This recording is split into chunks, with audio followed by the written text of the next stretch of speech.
Pepper chicken ഉണ്ടാക്കുന്നതിന് നോക്കാം. നമുക്ക് നോക്കാം ഇതിലേക്ക് വേണ്ട സാധനങ്ങൾ എന്തൊക്കെയാണ്. ഞാനിവിടെ 1 കിലോ ചിക്കൻ എടുത്തിട്ടുണ്ട്. അതൊരു മീഡിയം പീസായിട്ട് കട്ട് ചെയ്തെടുക്കുക. പിന്നെ നമുക്ക് ഇതിലേക്ക് വേണ്ടത് ഒരു വലിയ സവോള സ്ലൈസ് ചെയ്തെടുത്തത്, അത് നന്നായിട്ട് കനം കുറച്ചിട്ട് സ്ലൈസ് ചെയ്തെടുക്കുക. പിന്നെ പച്ചമുളക്. ഈ കറിയിലേക്ക് നമുക്ക് പച്ചമുളക് വളരെ കുറച്ച് ആവശ്യമുള്ളൂ. കാരണം എന്താ വെച്ചിട്ടുണ്ടെങ്കിൽ നമ്മൾ കുരുമുളക് ഇട്ട് വയ്ക്കുന്ന കറി ആയതുകൊണ്ട് പച്ചമുളക് കുറച്ചെടുത്താൽ മതി. ഞാനിവിടെ 2 പച്ചമുളക് മാത്രമേ എടുത്തിട്ടുള്ളൂ. പിന്നെ ഒരു വലിയ കഷ്ണം ഇഞ്ചി ചതച്ചെടുത്തത്, പിന്നെ വെളുത്തുള്ളി ചതച്ചെടുത്തത്. ഈ കറിയിലേക്ക് നമുക്ക് വെളുത്തുള്ളി കുറച്ച് കൂടുതൽ വേണം. കാരണം എന്താണെന്ന് വെച്ചിട്ടുണ്ടെങ്കിൽ നമ്മൾ കുരുമുളക് ഇട്ട് വയ്ക്കുന്ന കറി ആയതുകൊണ്ട് കുരുമുളകിന് എപ്പോഴും നല്ല ടേസ്റ്റ് കൊടുക്കണമെന്നാണ് വെളുത്തുള്ളി. അപ്പം ഞാനിവിടെ ഒരു 10 വലിയ വെളുത്തുള്ളി ചതച്ചെടുത്തിട്ടുണ്ട്. പിന്നെ ഒരു വലിയ തക്കാളി ചോപ്പ് ചെയ്തെടുത്തത്. പിന്നെ കാഷ്നട്ട് പേസ്റ്റ്. ഞാനിവിടെ 2 ടേബിൾ സ്പൂൺ കാഷ്നട്ട് നന്നായിട്ട് അരച്ചെടുത്തിട്ടുണ്ട്. അത് നമ്മൾ അരച്ചെടുക്കുമ്പോൾ ഏറ്റവും ആദ്യം തന്നെ നമ്മൾ വെള്ളം ഒഴിക്കാണ്ട് നന്നായിട്ടൊന്ന് പൊടിച്ചെടുക്കുക. അതിൻ്റെ നന്നായിട്ട് അത് പൊടിഞ്ഞ് കഴിയുമ്പോൾ അതിലേക്ക് ആവശ്യത്തിന് വെള്ളം ചേർത്തിട്ട് നന്നായിട്ട് അരച്ചെടുക്കുക. അപ്പോൾ നമുക്ക് നല്ല പേസ്റ്റ് ആക്കിയിട്ട് കിട്ടും. പിന്നെ നമുക്ക് ഇതിലേക്ക് വേണ്ട മസാലകൾ. ഞാനിവിടെ 1.5 ടേബിൾ സ്പൂൺ കുരുമുളക് പൊടി എടുത്തിട്ടുണ്ട്. 1 ടേബിൾ സ്പൂൺ കുരുമുളക് ക്രഷ് ചെയ്തെടുത്തത്, 2 ടേബിൾ സ്പൂൺ മല്ലിപ്പൊടി, 1 ടീസ്പൂൺ മഞ്ഞൾപ്പൊടി, 1.5 ടേബിൾ സ്പൂൺ ഗരം മസാല. അത് നമ്മൾ ഗരം മസാല നമ്മൾ കറിയിലേക്ക് ചേർക്കുമ്പോൾ ഏറ്റവും ആദ്യം തന്നെ നമ്മൾ കുറച്ച് ഗരം മസാല ചേർക്കാം. അത് കഴിഞ്ഞിട്ട് പിന്നെ ഏറ്റവും ലാസ്റ്റ് നമ്മുടെ കറി റെഡി ആയി കഴിയുമ്പോൾ നമ്മൾ ടേസ്റ്റ് നോക്കിയിട്ട് ടേസ്റ്റ് കുറവുണ്ടെങ്കിൽ വേണമെങ്കിൽ രണ്ടാമതും ചേർക്കാം. ഗരം മസാല നമ്മൾ കറിയുടെ ഏറ്റവും അവസാനം ചേർത്താലും ഏറ്റവും ആദ്യം ചേർത്താലും നമ്മുടെ കറിയുടെ ടേസ്റ്റിന് വ്യത്യാസമൊന്നും വരില്ല. അപ്പോൾ എപ്പോഴും ഗരം മസാല ചേർക്കുമ്പോൾ ഒരുമിച്ച് ചേർക്കണ്ട, 2 പ്രാവശ്യമായിട്ട് ചേർക്കാം. ഇനി നമുക്കിത് കറിയാക്കാൻ വേണ്ടിയിട്ട് ഒരു പാൻ വെച്ചിട്ടൊന്ന് ചൂടാക്കാം. ഇതിലേക്ക് നമുക്ക് ആവശ്യത്തിന് വെളിച്ചെണ്ണ ഒഴിക്കാം.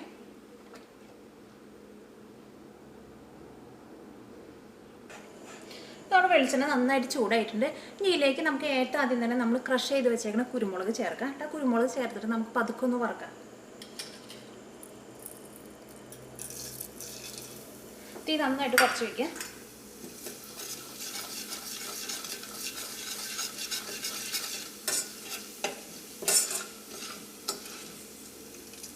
കുരുമുളക് ഒന്ന് മൊരിയണം.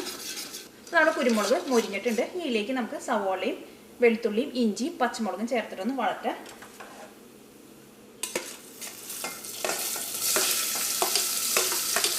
ഇഞ്ചി ചേർക്കാം, വെളുത്തുള്ളി ചേർക്കാം.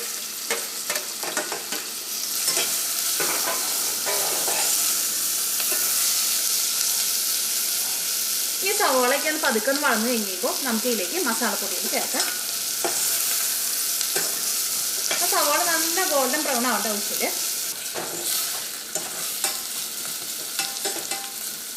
സവോളയും ഇഞ്ചിയും വെളുത്തുള്ളിയും പച്ചമുളകൊക്കെയും എണ്ണയിൽ കിടന്നൊന്ന് വളർന്നിട്ടുണ്ട്. അത് നമ്മൾ ഏറ്റവും ആദ്യം നമ്മൾ ആ കുരുമുളക് നമ്മൾ എണ്ണയിലിട്ട് മൊരിച്ചെടുക്കുന്നത് എന്തിനാണെന്ന് വെച്ചിട്ടുണ്ടെങ്കിൽ എന്നാൽ മാത്രമേ നമ്മുടെ കറിക്ക് നല്ല കുരുമുളകിൻ്റെ ഒരു ഫ്ലേവർ കിട്ടുള്ളൂ. ഇനി നമുക്ക് ഇതിലേക്ക് മഞ്ഞൾപ്പൊടി ചേർക്കാം.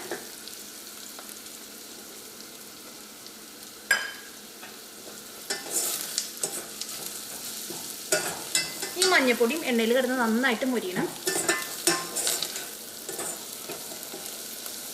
അപ്പോൾ മഞ്ഞൾപ്പൊടി എണ്ണയിൽ കിടന്ന് നന്നായിട്ട് മൊരിഞ്ഞിട്ടുണ്ട്. ആ മഞ്ഞൾപ്പൊടിയുടെ പച്ചക്കുത്തൊക്കെ ഒന്ന് പോയിട്ടുണ്ട്. ഇതിലേക്ക് നമുക്ക് മല്ലിപ്പൊടി ചേർക്കാം.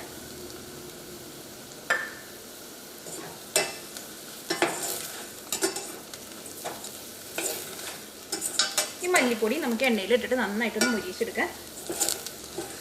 നമുക്കൊരു മീഡിയം ഫ്ലെയിമിൽ വയ്ക്കാം. നമ്മുടെ മല്ലിപ്പൊടിയും എണ്ണയിൽ കിടന്ന് നന്നായിട്ട് മൊരിഞ്ഞിട്ടുണ്ട്. ഇതിലേക്ക് നമുക്ക് കുരുമുളക് പൊടി ചേർക്കാം. അത് നമ്മുടെ എരിവിനനുസരിച്ച് നമുക്ക് ചേർക്കാം. ഗരം മസാല ചേർക്കാം. ഗരം മസാല നമുക്ക് ഇപ്പോൾ പകുതി ചേർക്കാം. അത് കഴിഞ്ഞിട്ട് നമുക്ക് ഏറ്റവും അവസാനം ചേർക്കാം ബാക്കിയുള്ളത്.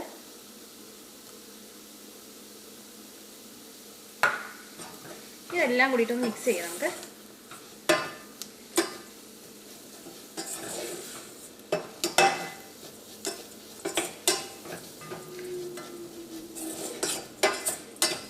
എല്ലാ മസാലപ്പൊടികളും എണ്ണയിൽ കിടന്ന് നന്നായിട്ട് മൊരിഞ്ഞിട്ടുണ്ട്. ഇതിലേക്ക് നമുക്ക് തക്കാളി ചേർക്കാം.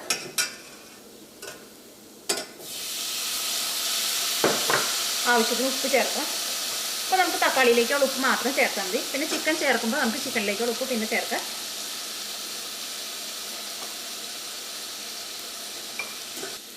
ഇതെല്ലാം കൂടിയിട്ടൊന്ന് മിക്സ് ചെയ്തിട്ട് ഒരു മീഡിയം ഫ്ലെയിമിലിട്ടിട്ട് ഇത് മൂടി വെച്ചിട്ട് ഏറ്റവും ആദ്യം തന്നെ നമുക്ക് ഈ തക്കാളി ഒന്ന് വേവിക്കാം. തക്കാളി നന്നായിട്ട് വെന്ത് കഴിഞ്ഞിട്ട് വേണം നമുക്ക് ഇതിലേക്ക് ചിക്കൻ ചേർക്കാൻ വേണ്ടിയിട്ട്.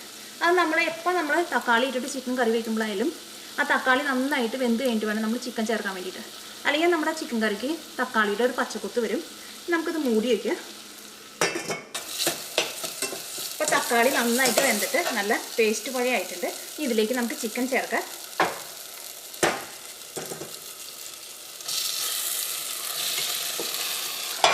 ഇതിലേക്ക് നമുക്ക് ആവശ്യത്തിന് ഉപ്പ് ചേർക്കാം. എല്ലാം കൂടിയിട്ടൊന്ന് മിക്സ് ചെയ്തിട്ട് മൂടി വെച്ചിട്ട് നമുക്ക് ചിക്കൻ വേവിക്കാം. ചിക്കൻ ഒന്ന് വെന്ത് കഴിഞ്ഞിട്ട് വേണം നമുക്ക് ഇതിലേക്ക് കാഷ്നട്ടിൻ്റെ പേസ്റ്റ് ചേർക്കാൻ വേണ്ടിയിട്ട്. ഇത് മൂടി വെച്ചിട്ട് നമുക്ക് വേവിക്കാം. നമുക്കൊരു ലോ ഫ്ലെയിമിലിട്ടിട്ട് വേവിക്കാം. ഇതിലേക്ക് നമ്മൾ വെള്ളം ചേർക്കേണ്ട ആവശ്യമില്ല. ചിക്കൻ ചൂടായി കഴിഞ്ഞ് കഴിയുമ്പോൾ ചിക്കൻ വേവാനുള്ള ആവശ്യത്തിനുള്ള വെള്ളം ചിക്കൻ്റെ ഉള്ളിൽ നിന്ന് തന്നെ വരും. നമുക്ക് മൂടി വെച്ചിട്ട് ഒരു ലോ ഫ്ലെയിമിലിട്ടിട്ട് ചിക്കൻ വേവിച്ചെടുക്കാം. ഇടയ്ക്ക് നമുക്കൊന്ന് ഇളക്കിയിട്ട് കൊടുക്കണം. മൂടി വയ്ക്കുക. നമുക്ക് ചിക്കൻ നന്നായിട്ട് ചൂടായിട്ടുണ്ട്. അപ്പോൾ ചിക്കൻ വേവാനുള്ള വെള്ളം ചിക്കൻ്റെ ഉള്ളിൽ നിന്ന് വന്നിട്ടുണ്ട്. നമുക്ക് തീ പതുക്കെ ഒന്നും കൂടി കൂട്ടി വെച്ചിട്ട് നമുക്ക് കറി വേവിക്കാം.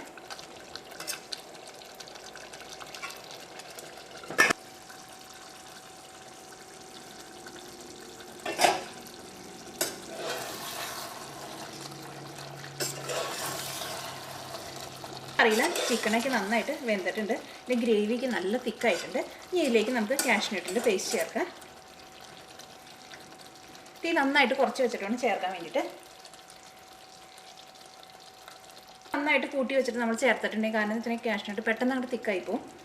നമുക്കൊരു മീഡിയം ഫ്ലെയിമിൽ ഇട്ടിട്ട് വേണം ഇനി നമുക്കിത് മിക്സ് ചെയ്തെടുക്കാൻ വേണ്ടിയിട്ട്.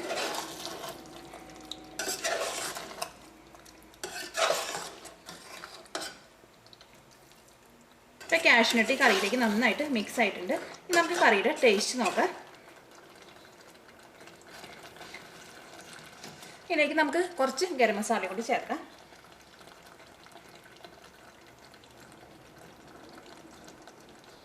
നമുക്ക് മൂടി വെച്ചിട്ട് നമുക്ക് ഒരു 5 മിനിറ്റ് കൂടി നമുക്കൊരു ലോ ഫ്ലെയിമിലിട്ടിട്ട് ഒന്നും കൂടി ഒന്ന് വേവിക്കാം.